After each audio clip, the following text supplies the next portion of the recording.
Welcome, everybody, to this edition of Service Drive Revolution, our final broadcast from our offices at 1010 Wilshire. We're going to be moving to new offices.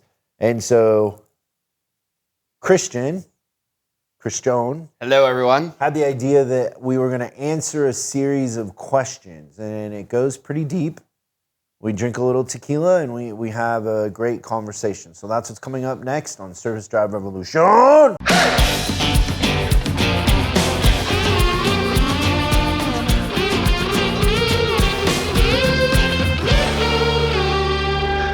Working for you, I always got asked, I'm like, do you know Chris? And I always thought that was so interesting. I'm like, yes, I do. He hired me. I came over and I interviewed in flip-flops and like all that stuff, right? And that happened in this building. It happened in this building. Patricia was right up there swearing at me, and I didn't even know her yet. But so many great memories here. But the thing that kind of sparked was, one is I kind of want to talk today about maybe what it's like as we kind of close this door and open up the new one at the new building. And there's really just kind of like an overwhelming, like, who is Chris Collins thing that happens sometimes out in the field, that I think that just this episode is, like, I want to peel it back a little bit. And I've got kind of a pile of questions that I had more, but I pulled them back. And I think that maybe we just kind of take this time and let's reflect on like what we've done here, what we've accomplished in this building, and then talking about what happens next, and then let people get to know you a little bit. Yeah, I think too, people don't understand what a tight-knit group we really are. Like when people ask Vicky that, like, you know, oh, do you talk to Chris or whatever? How close we really are. Yeah. It's kind of funny in that sense. And also, I know if you're listening to this and you're like, hey, just can you teach me how to do walk-arounds or whatever? Like for us, this is, you know, it's kind of sentimental because we've been in this building.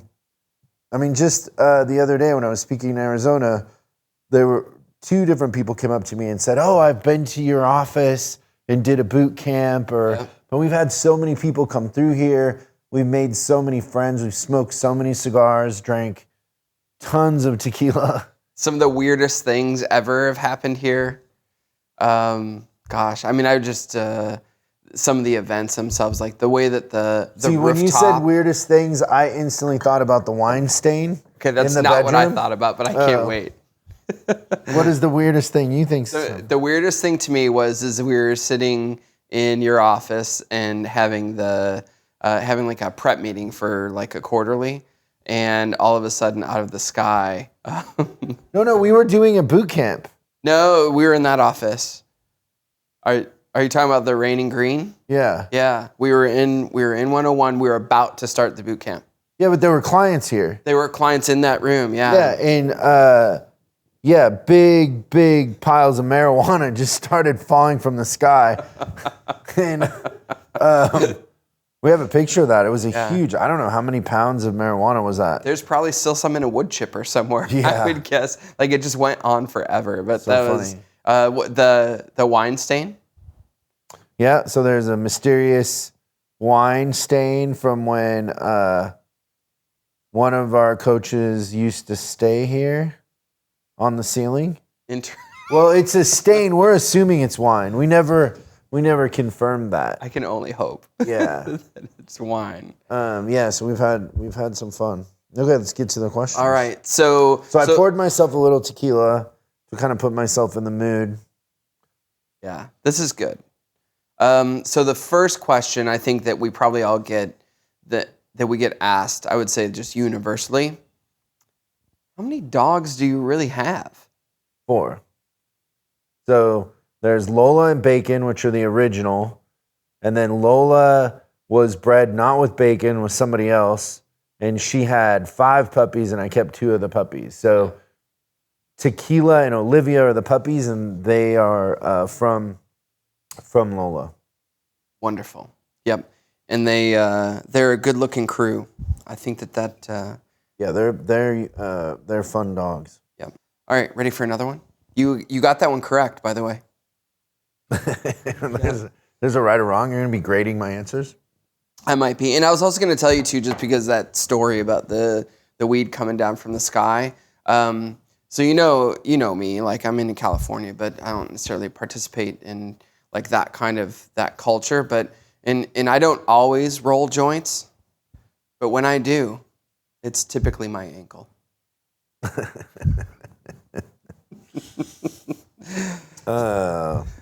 You like that one? Yeah. I thought you might. The next question that I've got for you is, and you might have to give a little bit of a backstory to this too, but what lessons did you learn from your time in the art world? Oh, in the art world? Yes, because it's definitely its own thing. So, yeah, people probably don't know that for a while, even when I was doing this, I was doing bulldog paintings, and I was in a bunch of galleries. I had a couple art shows. I was on Howard Stern because I was the official artist of Beth Stern's bulldog rescue event.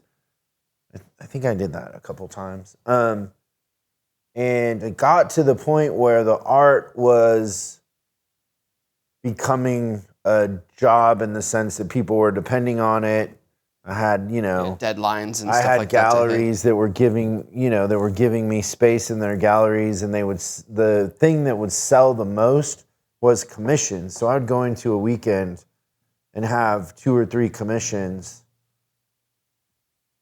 and it just wasn't fun, and I wasn't gonna scale that at the time. I just kind of would have had to have committed to it to make it go.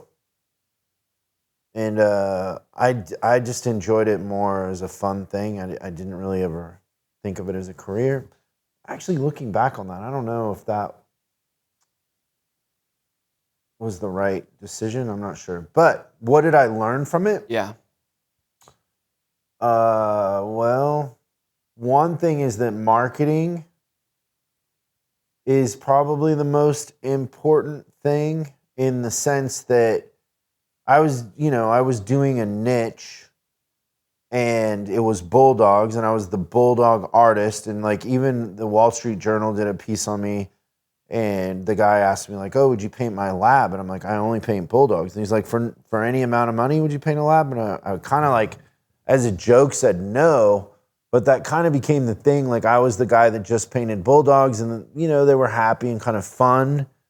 They were easy to look at and digest and poppy, And so I think it's the same thing with dealerships or service departments or anything, is like, you want a niche and really understand your customer. But if you have a Subaru, like the best thing to do with a Subaru service drive is put in a dog wash, because they all have dogs. Or if you have a Jeep dealership, you want to accessorize and have tons of options around for them to personalize and that sort of thing. So really understanding your client and then marketing to them, and marketing becomes the most important thing, because many times, like, I was keenly aware that I wasn't the best artist, but I was selling way more than artists that were better than me because I understood marketing.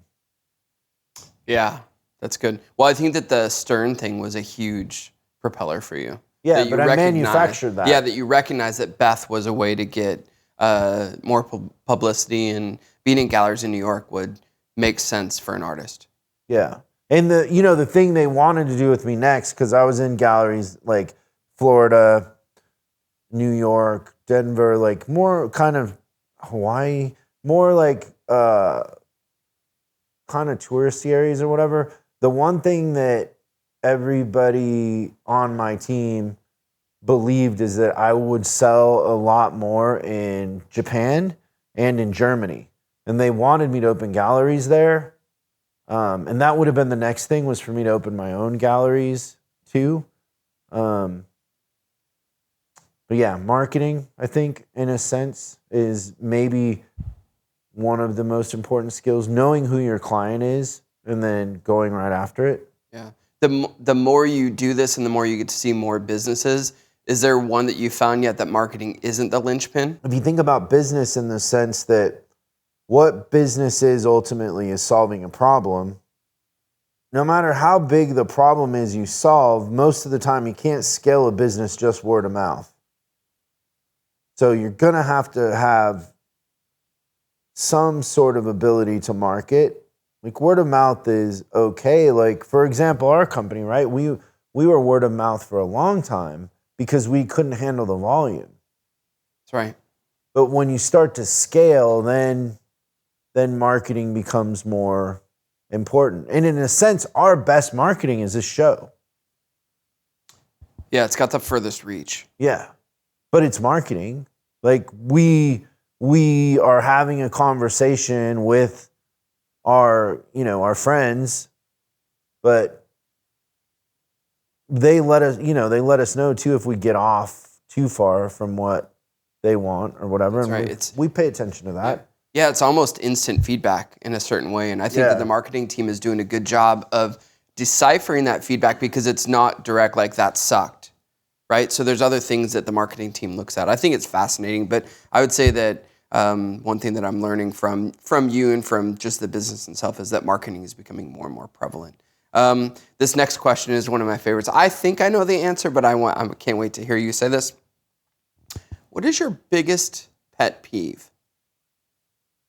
Oh, what do you think it is? When people are late. Yeah. But what are people saying when they're late? Like, what does that tell you about somebody when they're late? That whatever they're late for is not important. Yeah, that you're not important. Yes. Because you're not late for things that are important. That's right. So basically, there's two parts to that. Is one, either I'm not important, so I need to raise my status with this person, or what's important to them isn't going to align with what's important to me. Yeah. In that sense. But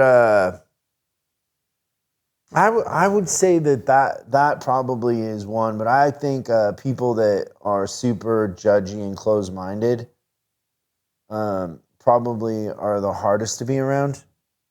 The people that are just set on something and they don't want to talk about anything. Like, I've said this many times, but people say like, oh, don't talk about religion or politics. And I'm always like, why? Like, you can change my mind. I'm not so set on anything that I don't want to hear what your experience has been, Yeah. But most of what people catch on to is the absolutes. And I don't know, there's more dualism in things. Yeah. And you got to be open to hearing. To me, it's more interesting to hear why somebody thinks that, or how they got there, or what trauma happened, or who didn't tell them that they loved them when they were a kid, more than what the answer is. I don't know. Yeah. So much stuff comes back to trauma. And I think that like when people put their legs in the sand, but the thing I would say is that your belief on that and trying not to judge, like the people that are so closed-minded, like they've missed some great conversations in these rooms in the last few years because we don't judge. Like we're really just trying to understand and see or hear a different perspective. Like I feel sorry for the people that miss out on that because they have to take their side and no matter what anybody says, they can't convince them otherwise. But that's a good one. You lose out on a lot if you're absolute. Yeah, if they don't know it, but they do. Great. Okay, this is kind of cool, and I feel like I should have prepped you on this, but I didn't. What are 5 things that you can't live without? 5 things that I can't live without. So do we eliminate people? Because things aren't people, right? Yeah. Things. Let's eliminate people. So things I can't live without. So I would say my stereo vinyl collection. Okay. So music. Well, the system that I play music on.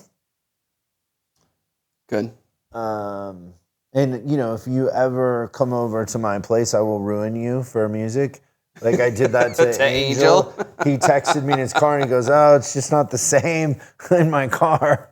Because if you listen to music on a really good system, it has It almost has a soul to it in a way. It'll affect you way more than just listening to it in your car. I would say my books. I love my books. Yeah. One of my favorite things is my books. People ask me how many books I have, and it's got to be like 10,000 now. At least. Yeah. Every day there's new books. Yeah, and I've got a couple ones lately that I just can't believe I have them. Like, I'm so excited about books. I love books. I feel like books have had such an influence on my life in the sense that you feel like you're cheating sometimes because it's like somebody put it in a book, you know, the answer is there.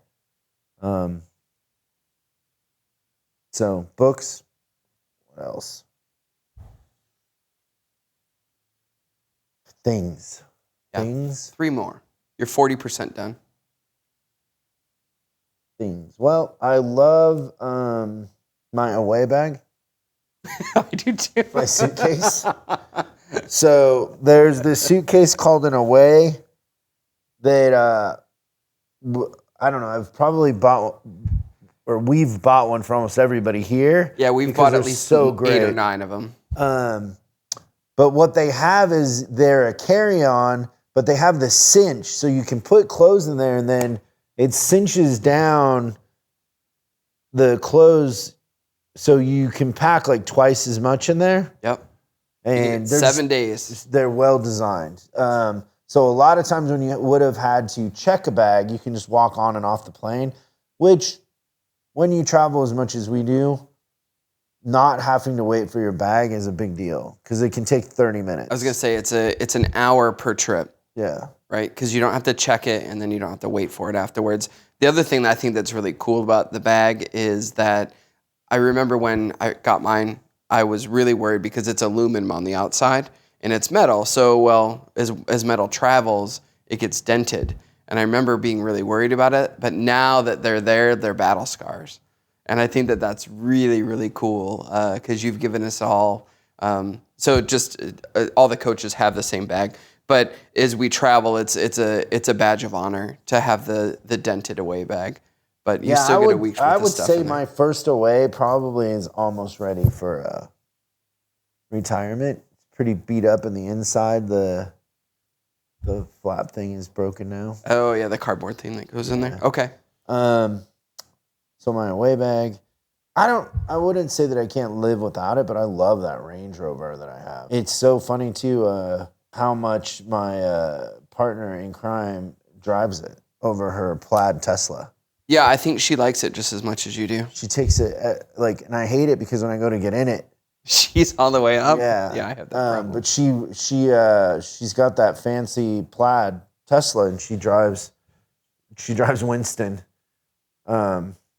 which I've named the Range Rover. So I'd say that, man. Yeah. I've seen you through a bunch of cars. By far, that's the one that you are the most passionate about. I have a collection of Albert's art. So I kind of have 3 pieces that would be in museums. What a lot of people do is they will buy those collections and then sell them off individually because literally you can make a lot of money doing that, but then you don't have them together. Yeah. So I have one of them framed in my house. There's 10 of them. And then I have 2 that are kind of still in the packaging. The one is over 200 pieces, I think. And if you sold them off individually, they're probably worth a bunch. Yeah, worth a couple hundred. You could get 1,000 a piece for them easy. But so some Joseph Albert's art that, once again, I just I have a couple pieces of art like that. I have a Connor Harrington. I have that one piece that nobody's ever seen that I have in my bedroom that would freak everybody out if they saw. But yeah. So I would say that Albert's art is one. Is that 5? That's 5. You did it. Nice job. That was hard. Okay, so a little thing that I don't think that a lot of people know about you, but it's one of the things that hits me, and I'm reminded often of it, is that you're actually like a super generous person. and that you do a lot of what I would call philanthropic things. You donate money, you donate time. There's all these things. What's your kind of favorite way to give back? Like, what is it that makes you so charitable? Well, I kind of believe that if you talk about it, then it's not really doing it in a sense. Like, I feel like those sort of things should not be talked about. Like, you should do things like that and not expect any reciprocation or accolades. So that is kind of the definition of charity, I suppose. When you think about it like that, is like it's giving without wanting to receive in return, and maybe talking, okay, so I probably just blew that also, whole thing. Like, no, but I also think that no matter what, none of us are giving what we could give. That's an interesting way to look at it. We could always give more, It Yeah. takes time, attention, but,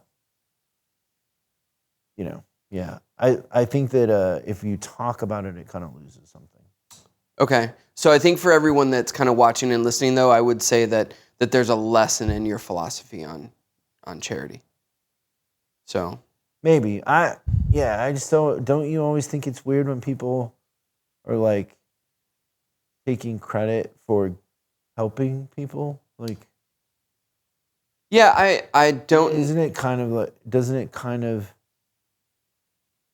in a sense feel inauthentic?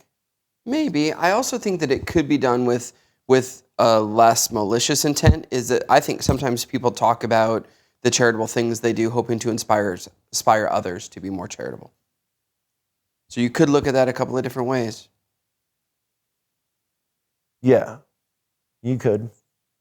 Oh. Like I've thought about that in one way, is that what we probably could do as a company is we probably could take a portion of our revenue and start some sort of scholarship fund where we take kids and send them to school to be techs and we pay for it or whatever, or I don't know, something like that where we take kids that maybe wouldn't be able to go to school, or if they did go to school, they'd come out with big loans, or, Yeah. And we could do things like that, I think. But when our clients are, supporting us, we then are, they understand that they're supporting that also. I've thought about that in that sense. Like, I think you're right.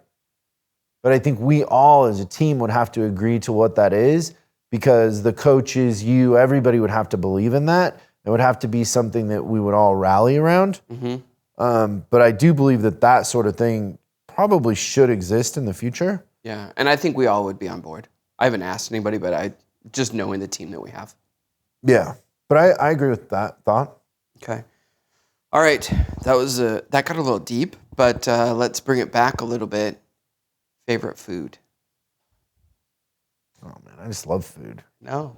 I'd say Mexican food. It's really good, isn't it? It's so bad for you though. It's like cheese and fat. I believe I gained like 60 pounds in 8 months just eating Mexican food. Yeah. It was so good. It's so hard to get away from too. My old doctor used to say, limit yourself to Mexican food once a week. At the most. It's bad. Yeah, but it's bad, but so good. Let's see. So now we're going to kind of, we got into like, that's kind of the personal Chris now. We're going to start to transition into business world Chris. And I think that I'll start this off with, what is one thing about you that people would be surprised about? One thing about me that people would be surprised about?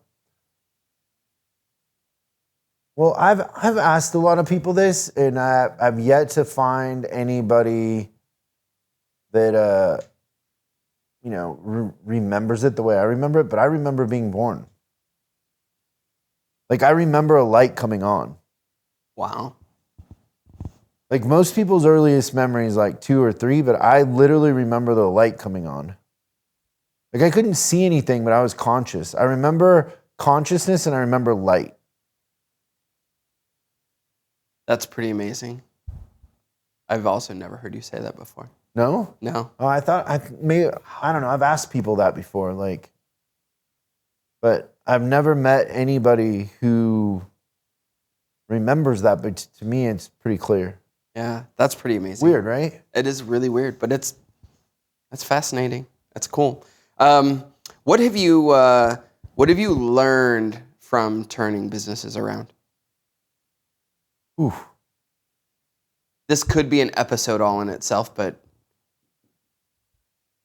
well, there's a lot of parts to that. So I would say that like the way that my progression with that went, especially when I was younger, is I was lucky in a sense.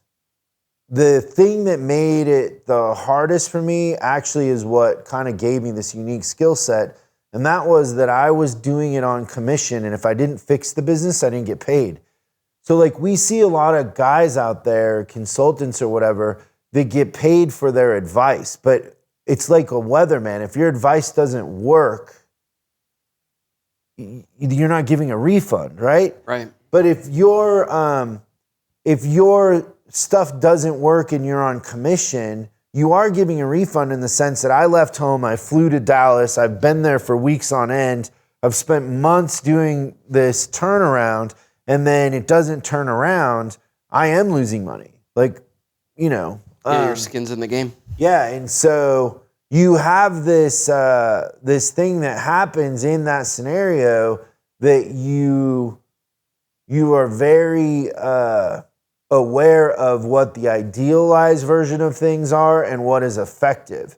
And you also become very aware of the hardest thing is executing, not ideas. Like, you know, when we go into a store, a lot of times people say, oh, we thought of that, or we tried that, or whatever. And I was like, okay, well, we're actually going to do it. It's a right? huge difference. Like, and, you know, maybe you tried it and it didn't work, but, you know, it's going to work this time. In that sense. And so I remember like early, because I was really young, I remember not making money a couple times and being devastated. And then I started, you know, batting 100 where I wasn't, you know, there wasn't any real errors to that degree. Even if they started slow, I still was making money. But then the thing that I kind of like started playing a game in my head is like, how can I fix something in 90 days? Like, how can I turn this around quicker? And what happens, right, is you go in and you do this assessment and you just listen and you just let everybody kind of dump all of their negativity, trauma, whatever on you. Then you devise a plan. You got to trick the people into the plan. So you got to do a little bit of a sleight of hand, because if you come in and you're like, hey, we're going to change your pay plan and we're going to do this and whatever, people tend to leave, or it just creates chaos. When you're trying to create order, if you do it wrong, you create more chaos. So you have more turnover, more, you know, volatility or whatever in that sense. And so then you do a sleight of hand, you get it going and you fix it. And then what happens is that the same people then end up believing that it was their idea in a weird way. That's right. And there's very little, like the results will be incredible, right? Like you take something from losing money to making a ton of money in a really short period of time, which oftentimes, like we deal with this, we don't tell people our results because they don't believe it. They think it's impossible, right? So you can't tell people like, hey, these are the numbers, because in their head, they're like, that isn't possible. And I think to some degree, they think like, if that is possible, I'm so lost that I don't even want to open that They can. have no choice but to not believe that it's possible. Yeah, it's just I get way easier because whatever that is, if I can't imagine it, then I must be so off. I don't even want to touch it, right? It's too big of a suspension of belief for them.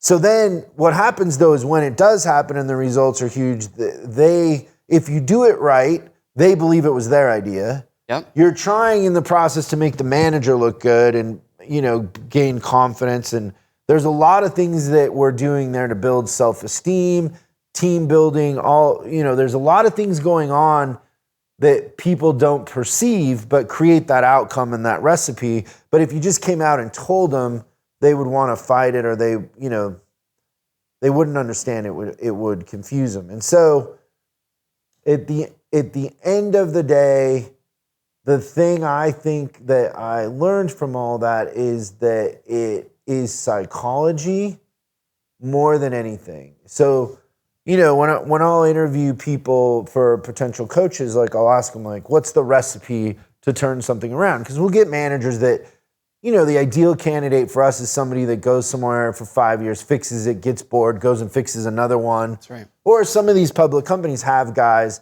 that go in and fix, and I will ask them, so if you're baking a cake and you're fixing something, what is the most important ingredient in there? And most of the time people say it's the people, but it's not the people. It's the systems and the psychology. And most of what we do is psychology. It's not the people are going to have the psychology imposed on them, but it's not the people. If we do it right, they don't really have a choice. They're just coming along in their own self-interest because we made it worth their while in a way, So I would say that it's psychology. The other thing I think that I have learned is that if a business is losing a lot of money, most of the people there are not going to make it. If a business is breaking even, a very small amount of people. If a business is making money, that's where you can have the biggest impact because they have systems, they have people, and we can come in and just fine tune that to the degree where it scales really fast. Mm-hmm.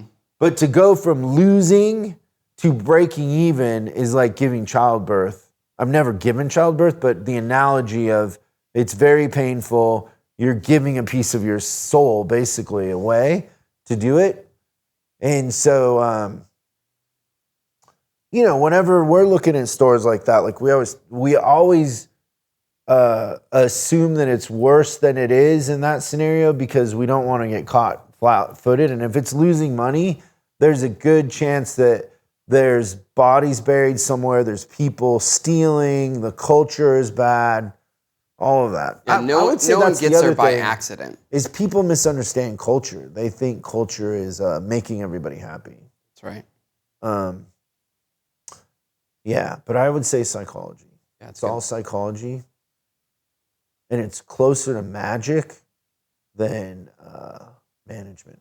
Yeah. I stole a line from you the other day. Somebody said that to me. Mi lioness, su line. Thank you. They say that in Spanish. That. Mi casa is my house is your house. Mi line is su line. It's perfect. But somebody said to me, they're like, wow, you should be a psychologist. I'm like, well, I wouldn't have had to read as many books. That's, by the way, not a joke. That's real. That happened. But yeah, I mean, the brain part is, I think it's also the most addictive from the coach perspective because you can fix that. And I think that the best thing about what we do for a living is that I truly believe this, that we make better people at the end of the day. It's not just about the business. Well, no, the best part of what we get to do is we get to make people feel good. Yeah. They feel good about themselves because it's like a funny thing, right? Because you got to trick them into trying some stuff in the beginning. So you give a Jeep away, get whatever it is, and then they take a leap of faith, a couple things that they do work, then they gain confidence, then they want to try new things. And so, and that's the other thing too, is like we in the role that we play, we can't be looking for validation. We have to be able to give all the credit away and be happy with the outcome without the praise. Yeah. Invisibility. We want to deflect that as much as we can, because if it becomes about us, we ruin the illusion, kind of. Yeah. In that sense. Super selfless. Yeah, which is it's hard to do sometimes, especially when people are the more difficult ones coming around. Yeah, that you want to say, gosh, got it, we did it, and then they look at it and they forget that you were there a little bit. But that means we're doing our job. Yeah. Good. That was an awesome question, by the way. That worked out pretty well. The next thing I would like to ask you, a little bit lighter question. Do you have a favorite place that you've gone to fix a store? Like some place you're like, oh wow, okay, this is pretty cool. It can be location, store, anything like that, where you got there and it was pretty awesome. Yeah, I would say New York. Being able to be in Manhattan and just the people in New York and the way New York runs and how people kind of, different than California or the Midwest. People in that part of the world kind of tell you exactly what they're thinking, and the level of expectation is just higher in some areas. And so, yeah, I would say New York. I've always thought that New York was your second home, but that particular store you're talking about, you spent so much time there, like you became part of it. But because I liked it. Yeah. Yeah. That's cool. I would love to have a place in New York. This is kind of a different question, but I'm just curious. This is one I put on there, but what was as you think back to, your years of running a company, what would you consider to be like the most unique hire that you've ever made? Yeah, that's a great question. So I got this idea from Robert Day, who used to own Concord BMW. But when I was running a dealership, he had a department called Special Projects, and I did that. I had a department called Special Projects because there's always stuff going on that doesn't fall inside of one department, but requires a tremendous amount of focus, research, collaboration. And so, for example, the special projects were in charge of, figuring out how to dominate the internet in a sense where an internet manager would be focused on leads, but how do we use marketing, because the best leads would be the ones we got, right? So how do we do that? Or how do we run reports? Like, we developed our own loan car software, because we wanted to track turns on loan cars. So we went out and hired coders to write our own, which became part of a CRM. They used that code that we paid for. Same thing, we got rid of our marketing company and we brought marketing in-house, and they oversaw that. So what they would do is kind of take on a project, set it up so it was scalable, and then step out. There was one time where our used car inventory was sideways. They went in and fixed that. So, and I had a kind of a specific person, and then he had people as he needed, kind of. But special projects to go get ahead on something without losing your way with the other managers, right? Like, if you asked a BDC manager to figure out marketing, then they're going to take their eye off of BDC and making appointments or whatever. So special projects, very, very effective. Awesome. That's pretty cool. It reminds me of the wolf from Pulp Fiction. Like they just have to go get it done kind of thing. Yeah. And be able to do it in the most traumatic of situations without getting rattled. Great. Maybe just 3 of these, but favorite morning meeting music? Oh, I don't think you can go wrong with AC/DC. So fun. It's a classic. It's good. So Who? for those about to rock, probably. Yep. And then Back in Black. Like any of those, you can't go wrong. Yeah, I agree. There, you could just do the whole Back in Black album in 5 straight days or Every 10 straight song's days. good. That's right. Good. Okay. Curious on the answer of this one. Who's been the biggest influence in your life? To me, the way that I would look at that is people that were bad could also be an influence, Yeah. right? Yeah, the what not to do. So I think from a very early age, both my father and my stepdad in what I didn't want to be for different reasons. And then my grandfather for kind of what I did want to be, as far as he showed up early. He was who he said he was, good or bad, flaws or not. Like he just was who he was and kind of unapologetic for it. And there was a certain freedom to that. Yeah.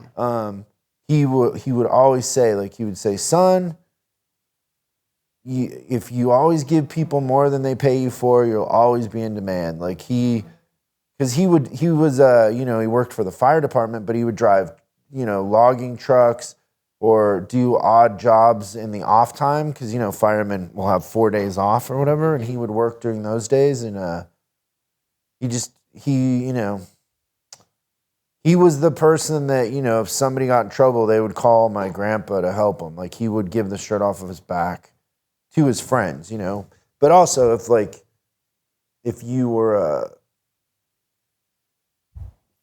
on the other side of that, he had a line. He had boundaries for sure. So I would say him. There was this guy, Rob Butts, who was an interesting guy, but he's the one that taught me how to read financials. And I spent 3 months with him locked in an office in Portland, Vancouver, Washington, on the other side of the bridge from Portland. But I lived in Portland. I would drive over. And I spent 3 months locked in an office with him going over financials and different scenarios on how to fix a service department or parts department. He taught me a ton about parts too.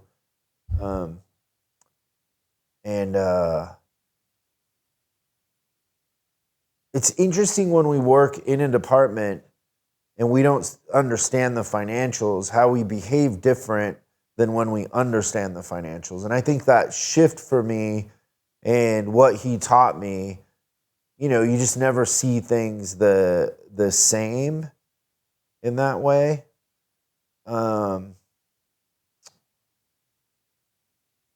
I would say in the music scene in Seattle when I was a kid, I think the person that I admire the most is probably Don Gilmore, who was a producer. He was just a hardworking guy, super talented. Definitely Don Crevier was a huge influence. I mean, his dad, Bob Crevier, was incredible, but Don was just such a great car guy, and he was so good at so many things. I learned so much from him. Especially about selling cars. Like I remember, like I would literally ask him, I'd be like, hey, would you do me a favor? Can we just stand on the showroom floor? And I would just say, okay, what are you thinking? And I remember this one time, I asked him to do that. Like, cause I was just trying to, like, I thought, okay, if I'm going to be the general manager, I'm going to try to mirror him. Yeah, that makes sense. And then I'll put my own spin on it. But I thought in my head, for a year, I'm just going to do everything the way he would do it, and then I'll flip a switch, right? But let's do research. Let's not judge. Let's just learn. And I remember one time where I asked him to do that. I go, will you stand on the showroom floor with me for a few minutes? And so he's standing there or whatever. And then the salesman goes out right in front, goes out and ups this customer. Kind of, we had like the convertibles parked right there, and service customers would either walk up and look at the convertibles, or they would come in the showroom and we'd always have like a really nice car, like a Z8 or something on the showroom floor. And the customer like said something to him and then walked away. And the salesman comes back in, and Don said, the salesperson's name was Paul. I remember Paul. And he said, what happened, Paul? And he goes, oh, it's just a service customer. And Don just let him go or whatever. And then Don walks over to this salesperson. His name was Johnny. And he was a really good salesperson. I actually, I probably shouldn't say the reason why I had to actually let him go eventually. But he was kind of one of our top salespeople. And Don went up to him and he said, hey, Johnny, I'll give you $500 cash right now if you sell them a car. And so Johnny went out and talked to the girl, whatever, and no joke, he sold her a car. And there's many lessons there in that, but just the way he could manufacture sales. Also, like, you could go everywhere he went, he was making friends and selling cars. And like, we would go to lunch and he would sell a car to the chef in the back. Like, and everybody was a potential buyer, and the way he would do it and the way he would make them feel special. And also the way that he would have fun. Like, he was so fun to go on trips with or do things. He was always like, whenever we would land in a town, he would get the paper back then, even though the papers were kind of dying, he would get them. And, he was always trying to buy rental properties, and he taught me his philosophy on that. And, just car guys, like, they just loved the car business and loved making friends with people and always did things the right way. Like, he never, especially with customers, he never tried to be right. Like, he would apologize for things that weren't our fault or whatever, because he just didn't care. It wasn't about that. So he made a huge impact on me. Trying to think who else. And I've had some really great clients, like, that I've learned a lot from. And most of the time, like, you learn going out to dinners or to events with them, more in a social setting. You learn more about business that way. Mm-hmm. Yeah. Trying to think who else. I'm sure there's more, but those are the ones that kind of stick out. Good list. It's nice. All right. I thought this was going to be a hard one for you to decide because I'm putting a rule on this. You can only recommend one, and it's got to be an audiobook to someone. Let's say it's a service manager. Only one audiobook. What is it? How to Win Friends and Influence People by Dale Carnegie. Okay, that didn't take long for you to answer that question, but okay. No, and it's great. And the guy who reads it is great. If you're talking about audiobooks. It is audio. He's got this old radio voice. It's just so soothing. Sometimes I just put that on. That book is just stories. It's just the greatest storytelling. It's good, but it teaches you so many lessons. I think that you could, if it's the only book you ever read, you could sell. Yeah. All right. And then the last question that I've got for you is, after doing what you do in, really in the car business in 4 separate decades, right? So what have you learned is the one thing you can't fix? Okay, so I'm guessing that the thing that you expect me to say right there is people. Kind of, yeah. Yeah, so the reason why you expect me to say that is because I'm always telling people that you can't fix people that don't want to do whatever it is. But the truth of the matter is I could fix those people. I'm just not allowed to. Huh.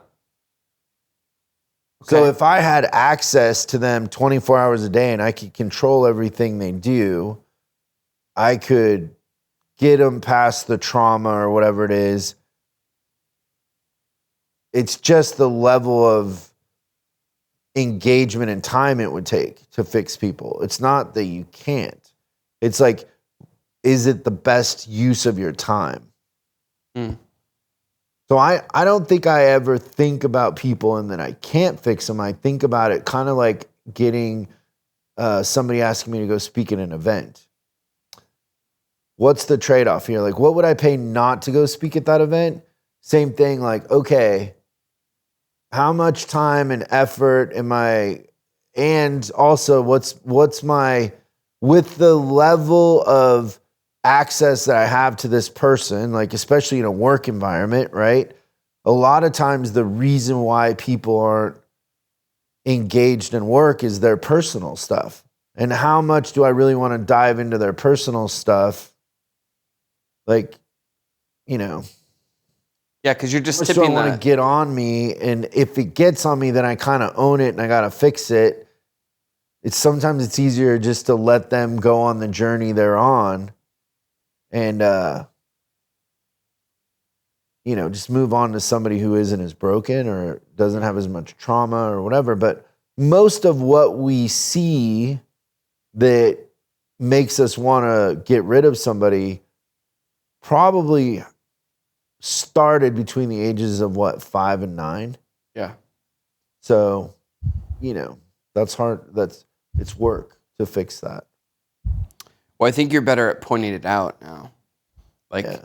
it's not masked as much for you. But it's trauma. More people have trauma than everybody realizes. Yeah. And so I would say it's not that we can't, it's that it's not what we do. We're there to fix the business, right? And so you kind of have to prioritize the bigger thing.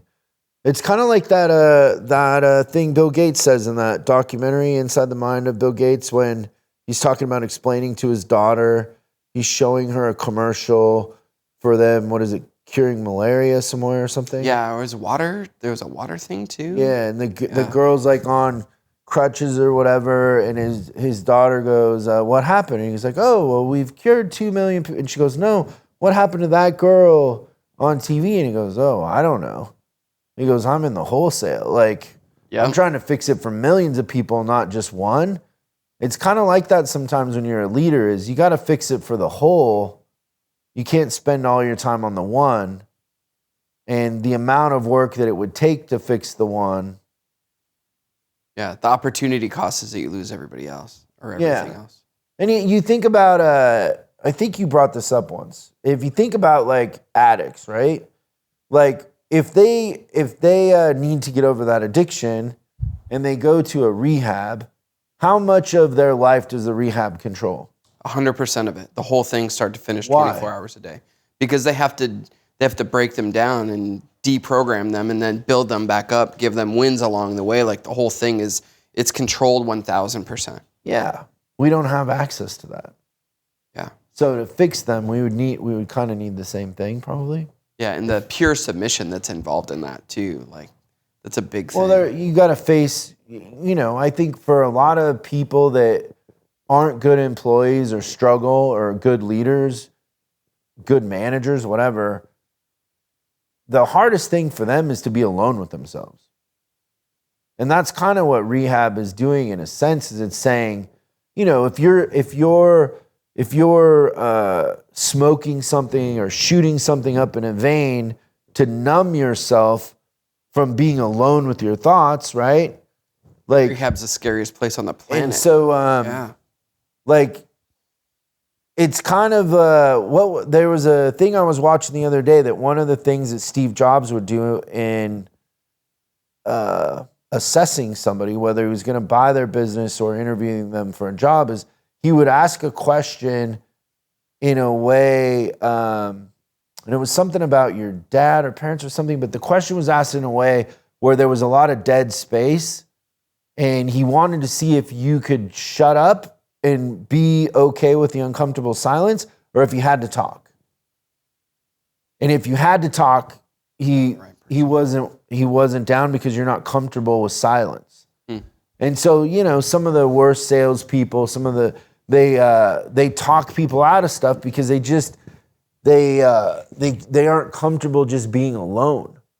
And so I think that's one thing that happens in rehab and that sort of thing is you become okay with being alone. And I think that that's a key to being a good leader too, right? Is it can't be about you. It's super lonely being a leader. What do you mean? You feel lonely? I think that you have no choice. This relationship means nothing? What do you mean? No, this relationship means plenty. Do you really feel lonely? I think leadership sometimes can feel super lay down on the couch. Put your I like how we're changing this around. You always joke that I'm a vault too. That's hard to get stuff out of me. But I do think that leadership in itself, like, you know, when you're really thinking about that it's for the good of the team and all the things that we were just discussing, that you're a little bit invisible and you kind of stay to the back of the room and everything like that, like that can get lonely from time to time. Is that you're the one that's sitting there, you're carrying the heavier burden and no one's going to say thank you. You have to accept that that's a possibility. And I think for us, kind of the addiction in a way is getting on to the next thing or the next problem or whatever. Yeah. We get, like I said very early in my career or whatever, that I was addicted to fixing stuff because it becomes an addiction. In the sense that there is one thing to that too, is if you're not standing around taking the glory, it's gonna fix itself quicker without you. If you need the glory, they become dependent on you, and then you're basically just an employee at that point, which can happen. You become part of the problem too because you're too familiar. For sure. That's great. Well, good questions. That was deep. It was. Okay, so was that your last one? That was the last one. You did well. Okay, so boys, we got to do a shot. Should we get Angel in here? Yes, definitely. We got to do a shot to the building. I'm not going to do a big one. So you can play a sad song under this.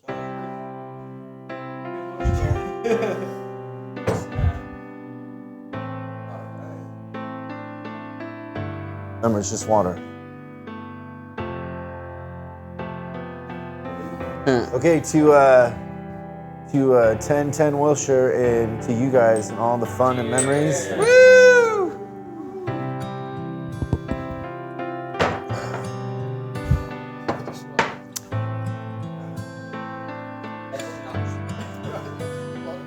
Oh, you sneaky little bird. Got me. Thanks so much for watching this episode of Service Job Revolution. We're uploading new stuff every day, so make sure you subscribe and click the bell icon so you don't miss out. If you have a question you'd like us to answer on the show, call 8333-ASK-SDR and we'll answer your question on the show. That's 8333-ASK-SDR. For special deals on our books and training, head over to offers.chriscollinsinc.com. Now that's offers.chriscollinsinc.com. I'm Chris Collins, and I'll see you in the next video.